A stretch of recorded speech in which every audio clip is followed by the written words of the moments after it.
Hi everyone, welcome back to my channel run classes for him. आज हम class 10th 2024 Hindi का viral paper करने वाले हैं। तो यही आपके बोर्ड एग्जाम में आने वाला है। कब आपका बोर्ड एग्जाम है? आपका जो 22 फरवरी 2024 हिंदी का जो पेपर है उसी में ये आने वाला है। तो आप लोग इस वीडियो को अंत तक देखकर सभी प्रश्नों को अच्छे से तैयार कर लीजिए। मैं पूरा का पूरा आपको हल करके दिखाने वाला हूँ, पूरा का पूरा हल करके दिखाने वाला हूँ। यही आपके बोर्ड एग्जाम में आने वाला है 22 फरवरी 2024 को। ये वाला कोड आप याद रखना, यही कोड आपको देखने को मिलने वाला है 801 एच। ठीक है। मुद्रित पृष्ठों की संख्या है आपकी 12। यहाँ पर अपना अनुक्रमांक डाल देना, यहाँ पर अपना नाम डाल देना, जो भी आपका नाम हो, जो भी आपको रोल नंबर मिले एडमिट कार्ड पर उसी देखकर भर देना। 2024 का हिंदी का वायरल मॉडल पेपर है, यही आपके बोर्ड एग्जाम में आएगा। ठीक है, तो आप लोग इसको अच्छे से देख लीजिए। पूरा हल मैं आपको कराने ही वाला हूँ। ठीक है। पूर्णांक होगा आपका 70 नंबर का, समय मिलेगा 3 घंटे 15 मिनट का मिलने वाला है। तो सभी निर्देश आप लोग अच्छे से पढ़ लेना। प्रारंभ के 15 मिनट परीक्षार्थियों को प्रश्न पत्र पढ़ने के लिए निर्धारित है। निर्देश सभी प्रश्न क्या है आपके लिए अनिवार्य, ये सभी चीज़ें आप अच्छे से पढ़ लीजिए। ठीक है। ये प्रश्न पत्र 2 खंड, खंड आ तथा खंड बा में है। खंड आ में 1 अंक के 20 बहुविकल्पीय प्रश्न हैं, जिनके उत्तर आपको हमारे उत्तर पत्रक पर देने हैं। खंड आ के प्रत्येक प्रश्न का निर्देश पढ़कर केवल OMR उत्तर पत्रक पर ही उत्तर दें। OMR उत्तर पत्रक पर उत्तर देने के पश्चात उसे नहीं काटें तथा इरेजर अथवा पायटन का प्रयोग ना करें। प्रश्न के अंक उसके सम्मुख अंकित हैं कि कौन सा प्रश्न कितने अंक का है। वेरी वेरी मोस्ट इम्पोर्टेंट ये मॉडल पेपर होने वाला है। तो आप लोग अभी से वीडियो को शेयर कर दीजिए। चैनल पर पहली बार आए, चैनल को सब्सक्राइब कर लीजिए। ठीक है। खंड बा में 50 अंक के वर्णनात्मक प्रश्न है। खंड बा में सभी प्रश्नों के उत्तर एक साथ ही करें। प्रथम प्रश्न से आरंभ कीजिए तथा अंतिम प्रश्न तक करते जाइए। जो प्रश्न ना आता हो उस पर समय नष्ट ना कीजिए। ठीक है दोस्तों, तो चलिए हम चलते हैं अपने खंड आ की तरफ, 20 बहुविकल्पीय प्रश्न की तरफ। ठीक है, चलिए। तो आपका खंड आ है, वास्तुनिष्ठ प्रश्न है। आपके अंक हैं 20 अंक के। सभी प्रश्न आपके लिए मोस्ट इम्पोर्टेंट हैं, यही आपका पेपर में आने वाला है। तो क्या निम्नलिखित कथनों में से कोई एक कथन सही है, उसे पहचान कर लिखिए। रामविलास शर्मा कवि के रूप में प्रसिद्ध हैं। रांगेव राघव ख्याति प्राप्त आलोचक हैं। मेरी लद्दाख यात्रा के लेखक रामचंद्र शुक्ल हैं। क्या भूलूं क्या याद करूं आत्मकथा विद्या की रचना है। तो यही आपको बताने हैं। इन 4 विकल्प में कोई एक विकल्प सही है और आपको उत्तर कहाँ देना है? OMR उत्तरक पत्रक पर उत्तर देना है। तो इसका जो करेक्ट आंसर होने वाला है, तो आप सभी जानते हो, जो क्या भूलूं क्या याद करूं आत्मकथा विद्या की रचना है। जो क्या भूलूं क्या याद करूं क्या है? आपकी आत्मकथा है। क्या है? आपकी आत्मकथा। तो ऑप्शन नंबर डी इसका बिल्कुल करेक्ट आंसर है। ऑप्शन नंबर डी इसका बिल्कुल सही आंसर है। आप लोग OMR में भर देना अच्छे से। ठीक है। दूसरा प्रश्न, निम्नलिखित में सही विकल्प का चयन करें। झूठा सच यशपाल का प्रसिद्ध काव्य है। डॉक्टर नागेंद्र ख्याति प्राप्त उपन्यासकार हैं। डॉक्टर राजेंद्र प्रसाद निबंधकार थे। गबन बालकृष्ण भट्ट की कृति है। तो गबन बालकृष्ण भट्ट की तो है ही नहीं कृति है, अभी जानते हो। झूठा सच यशपाल का है, बिल्कुल नहीं है। डॉक्टर नागेंद्र ख्याति प्राप्त उपन्यासकार है, बिल्कुल नहीं है। तो आपका एक ही ऑप्शन बचा है, ऑप्शन नंबर डी बिल्कुल करेक्ट है। क्या? डॉक्टर राजेंद्र प्रसाद निबंधकार थे, बिल्कुल करेक्ट आंसर है। डॉक्टर राजेंद्र प्रसाद क्या थे? आपके निबंधकार थे। क्लियर हो गया आपका? ठीक है। चलो तीसरा, रंगभूमि उपन्यास है। देखो 1 अंक का है, सभी प्रश्न को अंक आपके सम्मुख मिलेंगे। रंगभूमि उपन्यास है प्रेमचंद का, जैनेन्द्र प्रसाद का, यशपाल, धर्मवीर भारती। तो बताओ रंगभूमि उपन्यास है किसका है? तीसरे का करेक्ट आंसर किसका है? तो आप सभी जानते हो प्रेमचंद जी का है। तो ऑप्शन नंबर ए बिल्कुल करेक्ट आंसर है। प्रायश्चित किसकी रचना है? पद्मलाल पुन्नालाल बख्शी, रामधारी सिंह दिनकर, जयशंकर प्रसाद, भगवती चरण वर्मा। बताओ इसका जो है करेक्ट आंसर क्या होने वाला है कि प्रायश्चित किसकी रचना है। ठीक है। तो आप सभी जानते हो किसकी है? भगवती चरण वर्मा की आपकी प्रायश्चित जो है क्या है? रचना है। क्लियर आंसर हो गया ऑप्शन नंबर डी। इसके बाद 1 अंक के नाटक को कहा जाता है। क्या कहते हैं? एकांकी नाटक, पत्रिका, कहानी। तो 1 अंक के नाटक को क्या कहते हैं आप लोग? एकांकी। क्या कहते हैं दोस्तों? एकांकी। ऑप्शन नंबर ए बिल्कुल करेक्ट आंसर है। छठा, परीक्षा गुरु के लेखक हैं ईसा अल्लाह खान, लाला श्रीनिवास दास, प्रेमचंद, सदाशिवलाल। बताओ परीक्षा गुरु के लेखक, ठीक है, तो कौन है? लाला श्रीनिवास दास। लाला क्या है? श्रीनिवास दास। ऑप्शन नंबर बी इसका करेक्ट आंसर है। चलो इसके बाद सातवां, हिंदी का प्रथम नाटक माना जाता है हरिश्चंद्र, नहुस, चंद्रगुप्त या इनमें से कोई नहीं। तो हिंदी का प्रथम नाटक माना जाता है, बताओ क्या है हिंदी का प्रथम नाटक? ठीक है, तो आप सभी जानते हो क्या है आपका? नहुस। ऑप्शन नंबर बी इसका करेक्ट आंसर है। क्या है हिंदी का प्रथम नाटक? नहुस। त्याग पत्र के लेखक का नाम? जैनेन्द्र कुमार, मुंशी प्रेमचंद, जयशंकर प्रसाद, अमृतलाल सागर। बताओ त्याग पत्र के लेखक का नाम। करेक्ट आंसर बताओ, ठीक है। तो त्याग पत्र के लेखक का नाम क्या है दोस्तों? तो आप सभी जानते हो क्या है आपका? Jainendra Kumar. Option number A बिल्कुल करेक्ट आंसर है। कौन है? जैनेन्द्र कुमार। तितली कृति की विद्या है कहानी, जीवनी, उपन्यास, नाटक। तो तितली कृति की विद्या कहानी है, उपजीवनी है, उपन्यास है या नाटक है? तितली किसने लिखी थी? आपकी जयशंकर प्रसाद के द्वारा है। तो क्या है इनकी? ये जयशंकर प्रसाद की क्या है? तो आप सभी जानते हो तितली क्या है आपका? उपन्यास। ऑप्शन नंबर सी बिल्कुल करेक्ट आंसर है। चलो 10वां, रीतिकाल की रचना है रामचरितमानस, प्रिय प्रवास, प्रेम माधुरी, रामचंद्रिका। तो रीतिकाल की रचना आपको बतानी है क्या है, ठीक है। तो रीतिकाल की रचना क्या है आपकी? रामचंद्रिका। ऑप्शन नंबर डी बिल्कुल करेक्ट आंसर है, ठीक है, रामचंद्रिका। 11वां, श्रृंगार रस का स्थायी भाव है रति, हास्य, उत्साह, भय। तो श्रृंगार रस का आपको स्थायी भाव बताना है। तो श्रृंगार रस का स्थायी भाव क्या होता है दोस्तों? रति। आप सभी जानते हो, ठीक है। चलो इसके बाद 12वां, मनु, मनो, जनु, जानो आदि वाचक शब्द किस अलंकार में प्राय प्रयुक्त होते हैं? उत्प्रेक्षा, रूपक, उपमा, यमक। तो इसका क्या करेक्ट आंसर होने वाला है? तो हो जाएगा वो उत्प्रेक्षा अलंकार में ये सब शब्द प्रयोग होते हैं। मनु, मानो, जनु, जानो। क्लियर हो गया। 13वां, चौपाई छंद किस छंद के अंतर्गत आता है? मुक्त छंद, मात्रिक छंद, वर्णिक छंद, इनमें से कोई नहीं। तो चौपाई छंद किस छंद के अंतर्गत आता है? तो आप सभी जानते हो किसके आता है? मात्रिक छंद के अंतर्गत आता है। ऑप्शन नंबर बी इसका करेक्ट आंसर है। उपेक्षित शब्द में उपसर्ग है। उपेक्षित शब्द में उपसर्ग है अप, उप, आ। बताओ क्या है इसका करेक्ट आंसर? क्या है उपेक्षित में? तो वो है आपका उप। क्या है दोस्तों? उप। ऑप्शन नंबर बी इसका करेक्ट आंसर है। चलो 15, भीमार्जुन में समास है दुंग, दुगु, कर्मधार है द्वंद्व, बहुब्रीहि। बताओ भीमार्जुन में समास क्या है आपका? भीमार्जुन में समास, ठीक है दोस्तों। तो क्या है आपका? तो ये है आपका द्वंद्व समास। कौन सा है दोस्तों? द्वंद्व समास। ऑप्शन नंबर सी बिल्कुल करेक्ट आंसर है। काज शब्द का तत्सम रूप है कार्य, कर्म, क्षेत्र, श्रम। तो काज शब्द का तत्सम आपको बताना है। तो क्या है दोस्तों? काज का मतलब क्या है? कार्य। ऑप्शन नंबर ए बिल्कुल करेक्ट आंसर है, ठीक है। क्लियर हो गया आपको? अग्नि का पर्यायवाची अनल, अनिल, पावक, ज्वाला। तो बताओ अग्नि का पर्यायवाची नहीं है। कौन सा नहीं है इसमें? अग्नि का पर्यायवाची, ठीक है। तो आप सभी जानते हो अनल किसका है? अग्नि का। पावक किसका है? अग्नि का। ज्वाला किसका है? अग्नि का। तो ऑप्शन नंबर बी इसका करेक्ट आंसर है। अग्नि जो है पर्यायवाची का शब्द कौन सा नहीं है? अनिल, ठीक है। क्लियर हो गया? कोई दिक्कत? कोई दिक्कत नहीं है। 18वां, राम पढ़ता है इस वाक्य में राम पद है उद्देश्य, विधेय, सर्वनाम, विशेषण। तो राम पढ़ता है इस वाक्य में राम पद क्या है? तो राम आपका क्या है? उद्देश्य है। ऑप्शन नंबर ए बिल्कुल करेक्ट आंसर है। 19, सीता ने पत्र लिखा इस वाक्य में किस प्रकार का वाक्य प्रयोग है? भावे प्रयोग, कर्तरी प्रयोग, कर्मणी प्रयोग, इनमें से कोई नहीं। तो बताओ क्या आंसर होने वाला है इसका? ठीक है, सीता ने पत्र लिखा तो उसने क्या किया? पत्र लिखकर उसने अपना कर्म किया। तो क्या हो जाएगा? ऑप्शन नंबर सी कर्मणी प्रयोग, ठीक है। चलो 20, निजवाचक सर्वनाम है कोई, आप, पर, जो।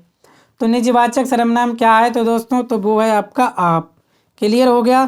तो उम्मीद करता हूँ आप लोगों ने 20 में से पूरे 20 सही कर दिए होंगे, ठीक है। तो वीडियो को आप लोग शेयर कर दो और चैनल पर पहली बार है चैनल को सब्सक्राइब भी कर लीजिए। पूरा मैं पेपर सोल्व करके आपको दिखाने वाला हूँ। इसके बाद खंड बा करने के वर्णनात्मक प्रश्न है। तो पहला प्रश्न बोला गया निम्नलिखित गद्यांशों में से किसी एक गद्यांश पर आधारित प्रश्नों के उत्तर दीजिए। क्या है मित्रता के लिए ये आवश्यक नहीं है कि मित्र एक ही प्रकार का कार्य करते हों या एक ही रुचि के हों।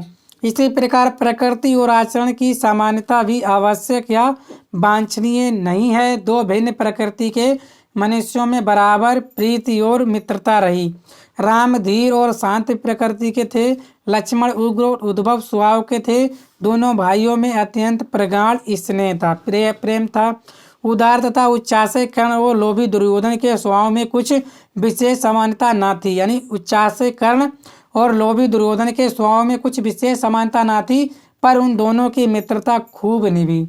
ठीक है, तो क्या पूछा गया? पहला, प्रस्तुत अवतरण का संदर्भ लिखिए। बा, रेखांकित अंश की व्याख्या कीजिए। सा, राम और लक्ष्मण के स्वभाव में क्या अंतर है। ठीक है, चलो तो इसका आंसर देंगे हम, क्या है? संदर्भ। ठीक है, उत्तर देखो संदर्भ। प्रस्तुत गद्यांश हमारी पाठ्य पुस्तक हिंदी के गद्यखंड में संकलित मित्रता नामक पाठ से उद्धृत है। इसके लेखक आचार्य रामचंद्र शुक्ल हैं।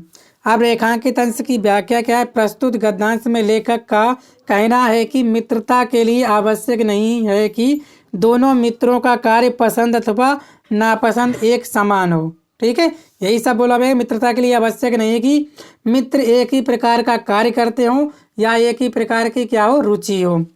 ठीक है, यही तो है आपकी। देखो आगे क्या, इसी प्रकार प्रकृति और आचरण की समानता भी आवश्यक या वांछनीय नहीं है। तो इसी प्रकार क्या है, साथ ही दोनों मित्रों का स्वभाव एवं व्यवहार भी भिन्न हो सकता है। सा, राम और लक्ष्मण के स्वभाव में क्या अंतर है? ठीक है, राम धीर एवं शांत स्वभाव के थे। यहाँ लिखा है, देखो यहाँ लिखा होगा, राम धीर और शांत प्रकृति के थे, लक्ष्मण उग्र और उद्भव स्वभाव के थे। ठीक है, इस तरह से आपने आंसर दे दिया, यही आपका आएगा। अथवा में आप ये कर सकते हो, पहले पहाड़ काटकर उसे खोखला कर दिया गया, फिर उसमें सुंदर भवन बना लिए गए जहाँ खंभों पर उभारी मूर्तें बेंच उठी, भीतर की समुची दीवारें और छतें रगड़कर चिकनी कर ली गईं और तब उनकी जमीन पर चित्रों की एक दुनिया ही बसा दी गई। पहले प्लस्तर लगाकर आचार्यों ने उन पर लहराती रेखाओं में चित्रों की काया सृज दी, फिर उनके चेले कलावंतों ने उन्हें रंग भरकर प्राण फूंक दिए, फिर भी दीवारें उमंग उठी, पहाड़ पुलकित हो उठे। ठीक है, चलो क्या उपरोक्त गद्यांश का संदर्भ, रेखांकित अंश की व्याख्या, पहाड़ों को किस प्रकार जीवंत बनाया गया, गद्यांश के आधार पर स्पष्ट कीजिए। ठीक है, तो ये आपका उत्तर है आ। प्रस्तुत गद्यांश हमारी पाठ्य पुस्तक हिंदी के गद्य खंड में संकलित अजंता नामक पाठ से लिया गया है। इसके लेखक डॉक्टर भगवत शरण उपाध्याय हैं। ठीक है, ये रेखांकित अंश की व्याख्या है, तो आप लोग इसको पढ़ लो और इसका स्क्रीनशॉट भी ले लीजिए। सा वाला ये आंसर, निर्जीव पहाड़ों को प्राणवान जीवंत बनाने में कलाकारों को कठोर परिश्रम करना पड़ा। ठीक है, तो इस तरह से इसका पूरा का पूरा स्क्रीनशॉट आप लोग ले लेना, क्योंकि मैंने एक गद्यांश का आपको संदर्भ से हिंदी अनुवाद बता दिया, इसको आप कर लो। इसके बाद दूसरा, क्या निम्नलिखित में से किसी एक पदांश पर प्रश्नों के उत्तर दीजिए। क्या जल को गए लखन लरिका परिखो पिए, छाए छरीक हवे तोड़े पहुँच पसेऊ ब्यार करो अरु पाए परिवरों भूबई दाड़े। ठीक है, तुलसी रघुबीर प्रिया स्त्रम जान के बेठी विलम्ब लो कंटक काढ़े जानकी नहाय को नेह लक्ष्मण पुल को तनुबारी बिलोचन बाड़े। ठीक है, इसका क्या करना है आपको, प्रस्तुत पदांश का आपको संदर्भ लिखना है। इसके बाद रेखांकित अंश की व्याख्या करनी ये वाली, और जल लेने कौन गया हुआ, इन सभी के प्रश्नों के आपको उत्तर देने हैं। ठीक है, कोई दिक्कत नहीं होगी यहाँ पे। ठीक है, इसके बाद अथवा में आप ये कर सकते हैं, सोरा बीना झीना गीला लिपटा मृदु अंजन सा दुकुल, इस चल अचल में झरझर झरते पथ में जुगनू के स्वणी फूल, दीपक से देता बार बार तेरा उज्जवल चितवन, विलास रूप से तेरा घन घन के पास। ठीक है, ये वाला चाहे कर लो आप, चाहे ये वाला कर लो, तो मैं आपको एक करके दिखाने वाला हूँ और बाकी आप कर लेना जो बचा हुआ अथवा वाला। इससे क्या होगा, आपकी प्रैक्टिस भी हो जाएगी और आपके 100 में 100% नंबर भी आ जाएंगे। ठीक है, तो प्रस्तुत पदांश का संदर्भ लिखिए, रेखांकित अंश की व्याख्या कीजिए, उपयुक्त पंक्तियों में कौन सा रस है। ठीक है, इन सभी को आपको बताना है।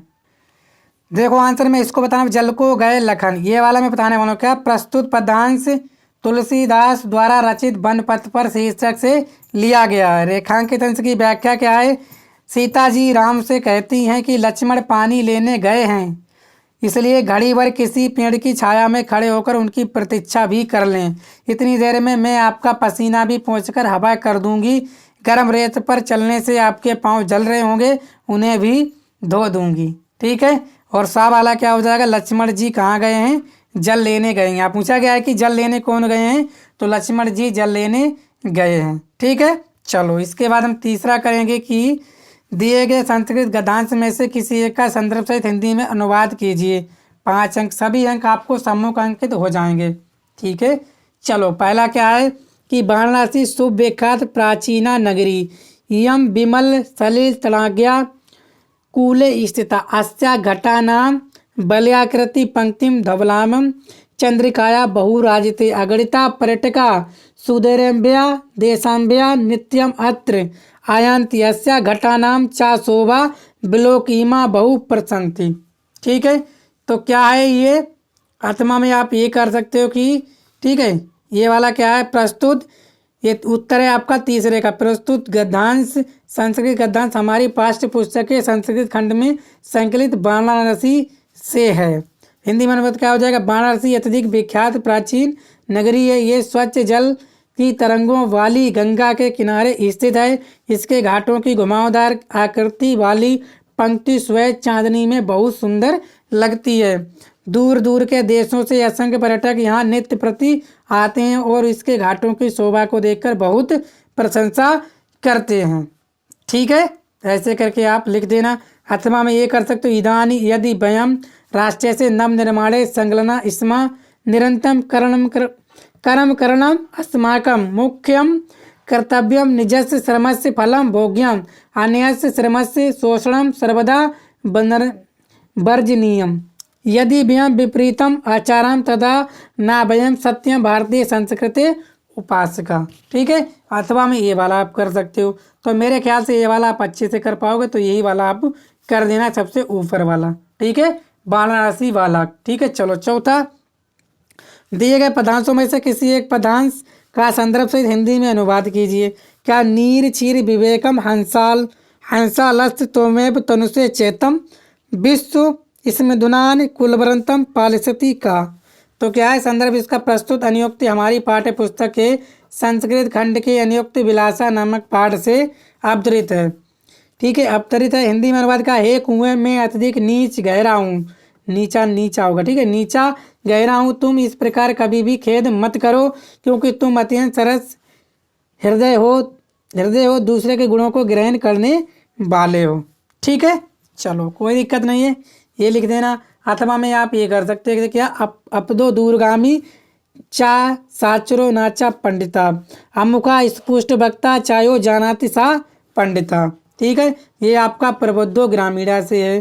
ठीक है, प्रबुद्धो किससे है, आपका ग्रामीणा से। ठीक है, इसको आप कर लेना। ठीक है ना, कोई दिक्कत नहीं होगी। चलो इसके बाद पांचवा, अपने पठित खंड काव्य के आधार पर निम्नलिखित प्रश्नों में से किसी एक का उत्तर दीजिए। 3 अंक का। मातृभूमि के खंड काव्य के नायक चंद्रशेखर का चरित्र चित्रण। 8वां आप द्वितीय सरक की कर दीजिए। ठीक है, द्वितीय तृतीय सरक का बलिदान होता है। ठीक है, तो ये हमारे जिले में आता है आपका चंद्रशेखर का। ठीक है, आपके ज़िले में कौन सा आता है तो आप लोग कमेंट बॉक्स में कमेंट करके बता दीजिए, और आप कौन से ज़िले के रहने वाले हो। ठीक है, ये भी हमें बता देना कमेंट बॉक्स में कमेंट करके। अथवा में आप ये कर सकते थे कि मातृभूमि के खंड का तृतीय सर्ग बलिदान की कथा वस्तु संक्षेप में लिखिए। ठीक है, 2 प्रश्नों को उत्तर देने थे आपको, कोई दिक्कत नहीं होगी। 6वां प्रश्न क्या है, दिए गए लेखकों में से किसी एक लेखक का जीवन परिचय देते हुए उनकी प्रमुख रचनाओं का उल्लेख कीजिए। 5 अंक का। आचार्य रामचंद्र शुक्ल, जयशंकर प्रसाद, डॉक्टर राजेंद्र प्रसाद। ठीक है, तो आपने जो भी अच्छे से याद किया हो उसको लिख देना और उनकी रचनाओं के नाम भी आप लिख देना। खा में दिए गए कवियों में से किसी एक कवि का जीवन परिचय देते हुए उनकी प्रमुख रचनाओं का उल्लेख कीजिए। 5 अंक का। गोस्वामी तुलसीदास, महादेवी वर्मा, सुमित्रानंदन पंत या आप बिहारी। ठीक है, इनको आप याद करना। सूर्य, कबीर, तुलसी, बिहारी, इनसे बोर्ड परीक्षा हारी। तो इन चारों में से आप याद कर लेना, चारों आपके बोर्ड परीक्षा में 100% आ जाएगा। 7वां, अपनी पाठ्य पुस्तक में से कंचज कोई एक श्लोक लिखिए जो इस प्रश्न पत्र में ना आया हो, 2 अंक का। निम्नलिखित में से किन्हीं 2 प्रश्नों के उत्तर संस्कृत में दीजिए। वाराणसी कस्या भाषा केंद्रम अस्ति, वीर वीरा केन पूजते, पदेन बिना किम दूरमाति, भारतीय संस्कृते मूलम किम अस्ति। ठीक है, देखो दोस्तों, हमें क्या पूछा, 2 प्रश्नों के उत्तर, तो 2 के हम दे रहे हैं। वीर केन पूजते, तो लिखोगे वीर वीरेण पूजते, बस हो गया आपका आंसर। ठीक है, इसके बाद पदेन बिना किम दूरम आती, तो लिखोगे पदेन बिना पत्रम। ठीक है, दूरम याति, बस। ठीक है, हो गए आपके। इसके बाद निम्नलिखित में से किसी एक विषय पर निबंध लिखिए। कोरोना पर, पर्यावरण प्रदूषण एवं कारण एवं निवारण, बेरोजगारी की समस्या, विज्ञान और मानव जीवन। ठीक है, तो ये सब आप अपनी भाषा में लिखोगे तो आपको ज़्यादा फायदा मिलेगा। ठीक है, मैं आपको छपवा दूँ तो आप हमारा याद करोगे, तब आपको कन्फ्यूजन हो जाएगी। तो ठीक है, तो कैसी लगी वीडियो, आप वीडियो में कमेंट करके जरूर बताना, और आप किस जिले से देख रहे हो ये भी हमें जरूर बताना। ठीक है, तो वीडियो को शेयर करना, चैनल पर पहली बार आए चैनल को सब्सक्राइब भी कर लीजिएगा। ठीक है, थैंक यू।